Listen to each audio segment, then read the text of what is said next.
ಇವತ್ತಿನ ವಿಡಿಯೋದಲ್ಲಿ ನಾನು ಚೊಗತೆ ಸೊಪ್ಪು ಅಥವಾ ಚೊಗಟೆ ಸೊಪ್ಪು ಅಂತಲೂ ಹೇಳ್ತೀವಿ, ಅದರಿಂದ ಚಟ್ನಿ ಮಾಡೋದನ್ನು ತೋರಿಸ್ತಾ ಇದ್ದೀನಿ. ಅಮ್ಮ ಮಾಡಿ ತೋರಿಸ್ತಾರೆ. ಚೊಗತೆ ಸೊಪ್ಪಿನ ಚಟ್ನಿ ಮಾಡಲಿಕ್ಕೆ ಏನೇನು ಬೇಕು ಅಂತ ಹೇಳ್ತೀನಿ. ಒಣಮೆಣಸು, ಜೀರಿಗೆ ಮೆಣಸು, ಎಳ್ಳು, ಕೊತ್ತಂಬರಿ, ಉದ್ದಿನಬೇಳೆ, ಸಾಸಿವೆ, ಜೀರಿಗೆ, ಒಂದು 4 ಕರಿಬೇವಿನ ಸೊಪ್ಪು. ಹೇಗೆ ಮಾಡೋದು ಅಂತ ತೋರಿಸ್ತೀನಿ. ಮೊದಲಿಗೆ ಮೆಣಸು, ಜೀರಿಗೆ ಮೆಣಸು ಎಣ್ಣೆ ಹಾಕಿ ಹುರ್ಕೊಳ್ಬೇಕು. ಕೊತ್ತಂಬರಿ 1 ಸ್ಪೂನಷ್ಟು, ಉದ್ದಿನಬೇಳೆ 1 ಸ್ಪೂನಷ್ಟು, ಎಳ್ಳು ಹಾಕ್ಕೊಂಡಿದೆ.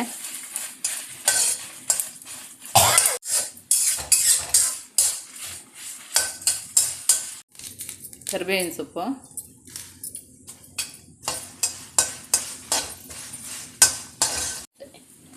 ಸಾಸಿವೆ ಒಂದು ಸ್ವಲ್ಪ, ಒಂದು 1/4 ಸ್ಪೂನಷ್ಟು, ಜೀರಿಗೆ ಒಂದು 1/4 ಸ್ಪೂನಷ್ಟು,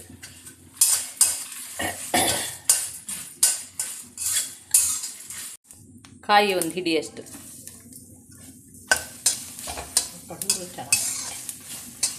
ಹಾಕಿ ಒಂದೆರಡು ಸುತ್ತು ಹುರಿದ್ರೆ ಚೆನ್ನಾಗಿರುತ್ತೆ.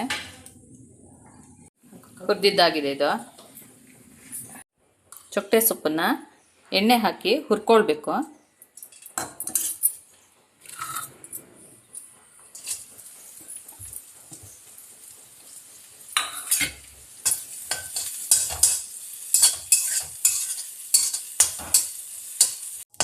ಹುರಿದಿದ್ದಾಗಿದೆ ಇದು.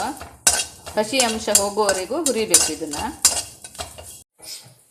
ಹುರಿದಿರೋ ಮಸಾಲೆ ಜೊತೆಗೆ ಈ ಸೊಪ್ಪನ್ನು ಹಾಕಿ ನುಣ್ಣಗೆ ರುಬ್ಬಬೇಕು. ಉಪ್ಪು, ಹುಣಸೆ ಹುಳಿ ಹಾಕ್ಕೊಳ್ತೀನಿ ರುಬ್ಲಿಕ್ಕೇನೆ.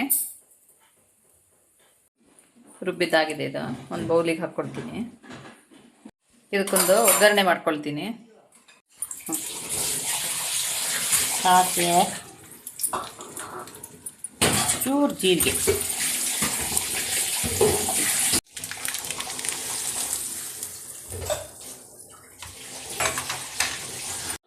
ನಮ್ಮಮ್ಮ ಮಾಡಿರೋ ಚೊಗಟೆ ಸೊಪ್ಪಿನ ಚಟ್ನಿ ರೆಡಿಯಾಗಿದೆ. ಈ ವಿಡಿಯೋ ನೋಡ್ತಾ ಇದ್ದವರು ಇಷ್ಟ ಆದರೆ ಲೈಕ್ ಮಾಡಿ, ಶೇರ್ ಮಾಡಿ, ಕಾಮೆಂಟ್ ಹಾಕಿ. ಸಬ್ಸ್ಕ್ರೈಬ್ ಮಾಡದೇ ಇರೋರು ಸಬ್ಸ್ಕ್ರೈಬ್ ಮಾಡಿ.